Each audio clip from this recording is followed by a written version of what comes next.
کہ دعوتی و تربیتی پروگرام آپ کے اس جامع مسجد میں ہے، اور بہت بڑی شخصیت جنہوں نے سعودی عرب کے اندر دعوت و تبلیغ کا کام کیا ہے، اور پھر ہمارے علاقے میں آ کر کے اس مسجد میں پروگرام انہوں نے وقت دیا ہے، بہت ہی خوشی کی بات ہے۔ ہم لوگ ان سے بہت ساری چیز سیکھیں گے الحمدللہ۔ تعداد بہت کم ہے، یقیناً دینی مجلس میں تعداد کم ہوتا ہی ہے، اس سے کوئی پرواہ نہیں ہے، لیکن بہت خوشی کی بات ہے جتنے لوگ ہیں یہ سارے لوگ سننے والے ہیں اور اطمینان سے سنیں گے۔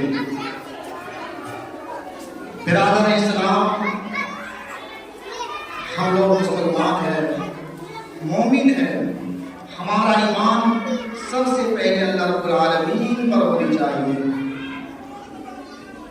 اگر اللہ پر ایمان نہ ہو، رسول پر ایمان نہ ہو، کتاب پر ایمان نہ ہو، یوم آخرت پر اگر ایمان نہ ہو، اگر کتنی بڑی بڑی نیکیاں آپ کر لیجیے، کوئی قابل قبول نہیں ہے جب تک کہ آپ کے اندر ایمان عقیدہ صحیح نہ ہو جائے، اللہ پر ایمان نہ ہو جائے، یقین نہ ہو جائے، رسول کو جب تک آپ مان نہ لے، یوم آخرت پر آپ جب تک ایمان نہ لائے، تب تک کوئی قابل قبول نہیں ہے۔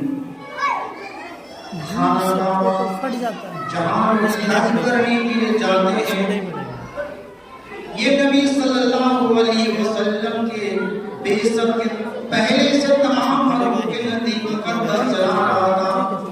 اس سے معمولی انتصاب بھی یہ قابل فخر چیز سمجھا جاتا تھا۔ کھانا کعبہ کے لوگ خادم اور منتجم ہوتے و دنیا کا سب سے معزز انسان شمار کرتے۔ کھانا کعبہ کے جو خادم اور منتجم ہوتے